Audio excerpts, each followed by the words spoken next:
Movie గురించి ఓవర్‌గా స్టార్టింగే నేను చెప్పను గానీ, ఈ మూవీ ఎండింగ్‌లో మాత్రం మీరు ఖచ్చితంగా కమెంట్ చేసే వెళ్తారు ఈ వీడియోకి. ఎందుకంటే అంత నంబర్ వన్‌గా ఉంటుంది ఈ మూవీ కాన్సెప్ట్ వచ్చేసి. ఎక్కడ స్కిప్ చేయకుండా ఎండింగ్ వరకు చూడండి. మూవీ స్టార్టింగ్ సీన్‌లో మనకి మైకేల్ బాత్ అనే ఒక వ్యక్తిని చూపిస్తూ ఉంటారు. అయితే ఇతను నైట్ టైము ఒక అమ్మాయితో స్పెండ్ చేసి ఉంటాడు. ఆ అమ్మాయి కోసం ఇతను బ్రేక్‌ఫాస్ట్‌ని ప్రిపేర్ చేస్తూ ఉంటాడు. అయితే ఇతను ఒక ఫేమస్ లాయర్. అలాగే ఇతని భార్యకి విడాకులు ఇచ్చి ఉంటాడు. అలాగే ఇతనికి ఒక కూతురు కూడా ఉంటుంది.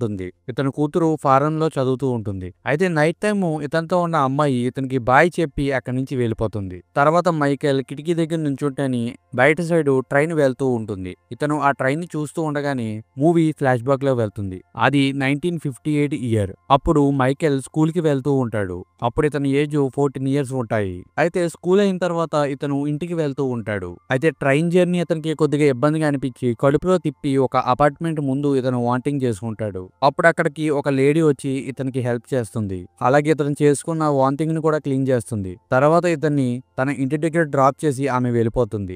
నెక్స్ట్ సీన్ లోని మైకేల్ ని చెక్ చేయడానికి డాక్టర్ వస్తాడు. మైకేల్ కి ఒక ఇన్ఫెక్షన్ సోకింది, 3 నెలలు ఇంట్లోనే ఉండాలి అని అంటాడు. అయితే 3 నెలల తర్వాత మైకేల్ ఆరోగ్యం కుదుటపడుతుంది. మైకేల్ వాళ్ళ అమ్మ దగ్గరికి వెళ్ళి, నాకు ఆరోగ్యం బాగోనప్పుడు ఒక లేడీ నాకు హెల్ప్ చేసి నన్ను ఇంటి దగ్గర డ్రాప్ చేసింది. నేను వెళ్ళి ఆమెకి థ్యాంక్స్ చెప్తాను అని మైకేల్ ఇంటి బయటకు వస్తాడు. మైకేల్ ఒక బొకేను కొనుక్కుని ఆ అమ్మాయి ఇంటికి వెళ్తాడు. ఇంతకీ ఈ లేడీ పేరు వచ్చేసి హెన్నా. హెన్నా నీ ఆరోగ్యం ఎలా ఉంది ఇప్పుడు అని అడుగుతుంది. అయితే హెన్నా ఒక పని మీద బయటికి వెళ్ళి పని ఉంది. అందుకు నువ్వు బయట వెయిట్ చేయి, వెళ్లే దారిలో నీతో మాట్లాడతాను అని మైకేల్ ని బయట నుంచోమని అంటుంది. లోపల హెన్నా డ్రెస్ చేంజ్ చేసుకుంటూ ఉంటేని మైకేల్ దొంగచాటుగాని హెన్నాని చూస్తూ ఉంటాడు. అయితే హెన్నా కూడా మైకేల్ తనను చూస్తున్నాడు అన్న విషయం గమనిస్తుంది. అప్పుడు హెన్నా కొద్దిగా సీరియస్ గా మైకేల్ వెంక చూడటంతో మైకేల్ కి భయం వేసి అక్కడి నుంచి బయటికి వచ్చేస్తాడు. ఆ తర్వాత నుంచి మైకేల్ దాక్కుని హెన్నాని చూస్తూ ఉంటాడు. అయితే ఒక రోజు మైకేల్ డేర్ చేసి మళ్ళా హెన్నాని కలవాలని తన ఇంటికి వెళ్తాడు. అప్పుడు హెన్నా మైకేల్ కి ఒక పని అప్పగిచ్చి బేస్మెంట్ లోకి వెళ్లి బొగ్గుని తీసుకురా అని అంటుంది. మైకేల్ కూడా బేస్మెంట్ లోకి వెళ్లి బొగ్గుని తీసుకొస్తాడు. ఆ బొగ్గు మైకేల్ మొహం నింద అంటుకుపోయి ఉంటుంది. అయితే హెన్నా అది చూసి నీ మొహం నీ బట్టలు మాసిపోయినాయి, నువ్వు ఈ బట్టలతో నువ్వు ఇంటికి ఎలాగ వెళ్తావు, రా నీకు నేను స్నానం చేపిస్తాను అని వాష్రూమ్ లోకి తీసుకెళ్తుంది. అక్కడికి వెళ్ళిన తర్వాత హెన్నా కూడా తన డ్రెస్ ని రిమూవ్ చేసేస్తుంది. ఆ తర్వాత హెన్నా మైకేల్ వెనకాల నుంచుని అతన్ని ముద్దు పెట్టుకుంటూ ఎన్నో రోజుల నుంచి నువ్వు దీనికోసం ఎదురు చూసావు కదా అని అంటుంది. కానీ మైకేల్ మాత్రం డిమ్ అయిపోయి ఎటువంటి సమాధానం ఇవ్వకుండా సైలెంట్ గా ఉంటాడు. ఇక తర్వాత వీళ్ళిద్దరూ చాలా రొమాంటిక్ గా ఇంటిమేట్ అవుతారు. తర్వాత మైకేల్ ఇంటికి వెళ్తాడు. ఇంటికి వెళ్ళిన తర్వాత వాళ్ళ నాన్న ఇంతసేపు నువ్వు ఎక్కడున్నావని మైకేల్ని అడుగుతాడు. మైకేల్ ఎందుకు పనికిరాని కారణాలు చెబుతూ తప్పించుకుంటాడు. అయితే మైకేల్ వాళ్ళ చెల్లి మాత్రం అన్నయ్య చెప్పేది అబద్ధమని అంటూ ఉంటుంది. కానీ మైకేల్ వాళ్ళ అమ్మ మైకేల్ ని సపోర్ట్ చేస్తూ ఉంటుంది. తర్వాత మైకేల్ తన నాన్నతో ఇలాగంటాడు, ఇప్పుడు నా ఆరోగ్యం అంతా సరైపోయింది కదా, నేను రేపటి నుంచి స్కూల్కి వెళ్ళిపోతాను అని అంటేని వాళ్ళ నాన్న కూడా దానికి ఓకే చెప్తాడు. తర్వాత నుంచి మైకేల్ ప్రతిరోజు స్కూల్ ని ఎగ్గొట్టి హెమ్మా దగ్గరికి వెళ్ళిపోతూ ఉంటారు. ప్రతిరోజు వీళ్ళు చాలా రొమాంటిక్ గా ఇంటిమేట్ అవుతూ ఉంటారు. అలా చాలా రోజులు వీళ్ళిద్దరూ కలిసి ఉన్నప్పుడు ఒక రోజు నీ పేరేంటి అని ఒకరినొకరు అడిగి వాళ్ళ పేర్లు తెలుసుకుంటారు. అలాగే వీళ్ళిద్దరూ వాళ్ళ ఏజ్లు ఎంతో కూడా తెలుసుకుంటారు. అప్పుడే హెమ్మాకి మైకేల్ ఏజ్ 14 సంవత్సరాలని తెలుస్తుంది. అలాగే హెన్నా ఏజ్ వచ్చేసి 35 సంవత్సరాలు. తర్వాత సీన్ లోని హెన్నా నువ్వు లిటరేచర్ బుక్ చదివి వినిపించు, ఆ తర్వాత మనం ఇంటిమేట్ అవుదామని మైకేల్ తో అంటని మైకేల్ కూడా ఆ బుక్ ని చదివి హెన్నాకి వినిపిస్తాడు. తర్వాత వీళ్ళిద్దరూ ఎప్పట్లాగే ఇంటిమేట్ అవుతారు. అంతా అయిపోయిన తర్వాత మైకేల్ హెన్నాతోని మన ఇద్దరం కలిసి ట్రిప్ కి వెళ్దామని అంటాడు.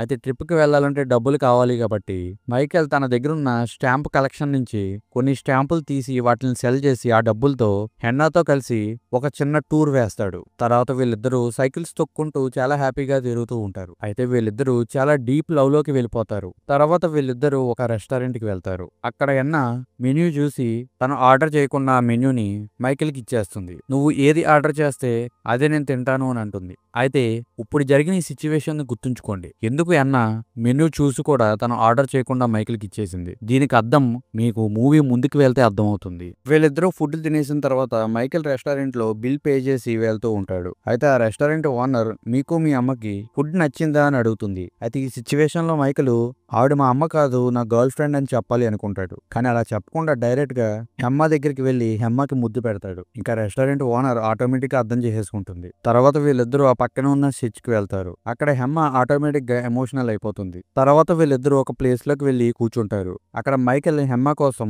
ఒక కవితని రాస్తూ ఉంటాడు. కానీ ఆ కవితని హెమ్మాకి వినిపించడు. ఇక్కడి నుంచి మూవీ చాలా ఎమోషనల్ గా మారుతుంది. ఇక్కడ నుంచి సీన్ ప్రెజెంట్ లోకి వస్తుంది. ప్రెజెంట్ లో ఉన్న మైకేల్ చేతిలో ఒక బుక్ ఉంటుంది. అందులో ఒక పోయట్రీ ఉంటుంది. ఆ పోయట్రీ మరేదో కాదు. ఆ రోజు మైకేల్ హెమ్మా కోసం రాసిందే ఆ పోయట్రీ. అయితే ప్రెజెంట్ మైకేల్ ఒక పెద్ద కేసు పనిలోని కోర్టుకి వెళ్తాడు. అక్కడ ఉన్న కేసు పరిశీలించగానే మైకేల్ మళ్ళా తన ఫ్లాష్ బ్యాక్ లోకి వెళ్తాడు. ఇక్కడ నుంచి సీన్ మళ్ళా ఫ్లాష్ బ్యాక్ లోకి వెళ్తుంది. అయితే మైకేల్ స్కూల్లోని సోఫీ అనే ఒక అమ్మాయి మైకేల్ ని లైక్ చేస్తూ ఉంటుంది. ఎంతమంది అందగత్తులు మైకేల్ దగ్గరికి వచ్చి అతను ఇంప్రెస్ చేస్తున్నా గానీ మైకేల్ మాత్రం నా జీవితం అంతా అమ్మాయి అన్నట్టు అతను ఊహించుకుంటూ ఉంటాడు. ఒకరోజు అమ్మకి జాబ్ లో ప్రమోషన్ వస్తుంది. అయితే ఈమె వేరే ఊరు వెళ్ళిపోవాల్సి ఉంటుంది. కానీ అమ్మకి కూడా మైకేల్ అంటే ఇష్టం కాబట్టి ఆమె చాలా ఫీల్ అవుతుంది. అందుకు మైకేల్ కి చెప్తే అతను వెళ్ళనివ్వడు అని అమ్మ అసలు ఎవరికీ చెప్పకుండా తన ఇల్లుని ఖాళీ చేసి ఆ నైట్కు నైటే ఆ ఊరిని వదిలి వెళ్ళిపోతుంది. తర్వాత రోజు మార్నింగ్ మైకేల్ అమ్మ ఇంటికి వస్తాడు. అక్కడ అమ్మ తన ఇంటిని ఖాళీ చేసి వెళ్ళిపోయింది అని తెలుసుకున్న మైకేల్ చాలా బాధపడతాడు. ఇలాగా 8 సంవత్సరాలు గడిచిపోతాయి. అయితే ఇప్పుడు మైకేల్ కి 23 ఇయర్స్. ఇతను కాలేజీలోని లాని చదువుతూ ఉంటాడు. అయితే అక్కడ మైకేల్ కి స్టడీ చెప్పే టీచరు లైవ్ సెక్షన్ కి తీసుకువెళ్ళాలి అని కోర్టులో ఒక కేసు జరుగుతూ ఉంటే అక్కడికి స్టూడెంట్స్ అందరినీ తీసుకువెళ్లి అక్కడ కూర్చోబెడతాడు. అక్కడ కేసు స్టార్ట్ అవుతుంది. అయితే ఆ కేసులోని మెయిన్ ముద్దాయి వచ్చేసి హెన్నాయే. హెన్నా వలన ఒక 300 మంది చనిపోయారు అన్న అభ్యూహం హెన్నా మీద ఉంటుంది. అయితే అక్కడ చనిపోయిన 300 మందిలో కేవలం ఒక అమ్మాయి మాత్రమే మిగిలి ఉంటుంది. ఈ అమ్మాయి పేరు వచ్చేసి ఎలేనా. అయితే ఆ అమ్మాయి వీళ్ళందరి మీద ఒక పెద్ద బుక్కే రాసి ఉంటుంది. కానీ అందులో మెయిన్ వ్యక్తి వచ్చేసి హెన్నానే. అలాగే అక్కడ ఉన్న మిగతా వాళ్ళు కూడా ఆ కేసులోని హెన్నానే ఇరికిస్తాడు. ఒకవైపు ఇదంతా చూస్తున్న మైకేల్ గుండె పగిలిపోతుంది. అయితే అక్కడ ఉన్న వాళ్ళందరూని హెన్నాయే ఆ రోజు డ్యూటీలో ఉంది. అందుకు హెన్నాయే వాళ్ళందరినీ చంపడానికి కారణం అని అంటూ ఉంటారు. అయితే హెన్నా ఈ తప్పు నేను చేయలేదు అని అంటూ ఉంటుంది. అయితే అక్కడ చనిపోయిన వాళ్ళలోని ఒకళ్ళు ఒక లెటర్ రాసి ఉంటారు. అక్కడ ఉన్న జడ్జి కూడా హెన్నాకి ఒక పేపర్ పెన్ ఇచ్చి నీ హ్యాండ్ రైటింగ్ నాకు కావాలి, ఏదో ఒకటి రాసి ఇవ్వి అని అంటారు. ఈ సిచ్యువేషన్ లోని హెన్నా ఉన్నట్టుండి ఈ తప్పు అంతా నేనే చేశాను అని ఒప్పేసుకుంటుంది. అసలు హెన్నా ఎందుకు ఇలా చేసింది అంటే అసలు హెన్నాకి చదవడం రాయడమే రాదు. అందుకే బుక్స్ అన్ని వేరే వాళ్ళని చదువు అని అడిగేది హెన్నా. మరి హెన్నా ఎందుకు ఈ తప్పును ఒప్పుకుంది అంటే అంతమంది ముందు నాకు చదువు రాదు అని ఆమె ఒప్పుకోలేక డైరెక్ట్ గా ఆ నేరాన్నే నేను చేశాను అని హెన్నా ఒప్పేసుకుంటుంది. ఈ సిచ్యువేషన్ లోని మైకేల్ కి అనుమానం వస్తుంది. ఎందుకంటే మైకేల్ కి తెలుసు హెన్నాకి చదవడం రాయడం రాదు అని. అందుకే హెన్నా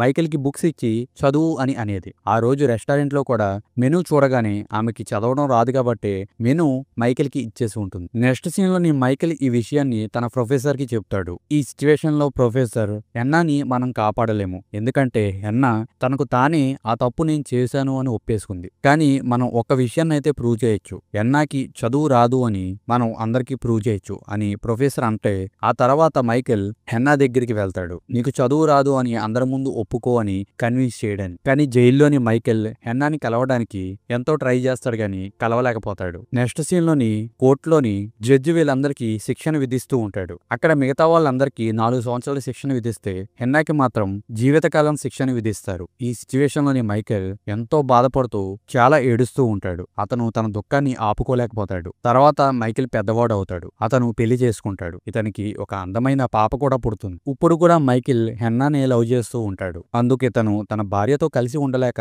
ఆమెతో విడాకులు తీసుకుంటాడు. తన కూతుర్ని దూరంగా చదివిస్తూ ఉంటాడు. అయితే ఒక రోజు ఇతనికి పాత బుక్స్ దొరుకుతాయి. ఈ బుక్స్ అప్పట్లోని మైకేల్ హెన్నాకి చదివి వినిపించి ఉంటాడు. అందుకు మైకేల్ ఆ బుక్స్ ని మళ్ళా చదివి ఆ చదివిందంతా రికార్డ్ చేసి ఆ రికార్డింగ్ హెన్నాకి పంపిస్తూ ఉంటాడు. హెన్నా కూడా జైల్లోని ఎంతో బాధపడుతూ మైకేల్ ఆ బుక్స్ చదువుతున్న రికార్డింగ్ ని వింటూ తను కూడా లైబ్రరీకి వెళ్లి తను కూడా బుక్స్ చదువుతూ స్లోగా ఆమె కూడా చదవడం రాయడం నేర్చుకుంటుంది. కొన్ని రోజుల తర్వాత మైకేల్ కి ఉత్తరాలు రాయడం మొదలు పెడుతుంది. కానీ మైకేల్ రిప్లై ఇవ్వడు. అయితే ప్రెసెంట్ జైల్లో హెన్నాకి 20 ఏళ్లు గడిచిపోతాయి. నెక్స్ట్ సీన్ లోని హెన్నాని జైలు నుంచి విడుదల చేస్తున్నామని జైలు వార్డెను మైకేల్ కి కాల్ చేస్తారు. హెన్నా ఎంతో మంచిగా జైల్లో తన సప్రవర్తన చూపించుకుంది కాబట్టి జీవితకాలం తన కేసును కొట్టేసి మధ్యలోనే ఆమెని జైలు నుంచి పంపించేస్తామని కోర్టు వాళ్ళు అనటంతో ఆ జైలు వార్డెన్ మైకేల్ కి కాల్ చేసి హెన్నాకి బయటకు వస్తే ఎలా బతకాలో తెలియదు. ఎందుకంటే ఆమెకి బయట ఇంకెవరూ లేరు. మీరు మాత్రమే హెన్నాకి తెలుసు. మీరు హెన్నా కోసం ఒక ఇంటిని చూసి తనకు ఒక పనిని వెతికి పెట్టండి అని ఆ జైలు వార్డెన్ మైకేల్ తో మాట్లాడుతుంది. మైకేల్ కూడా దానికి ఒప్పుకుంటాడు. అయితే హెన్నా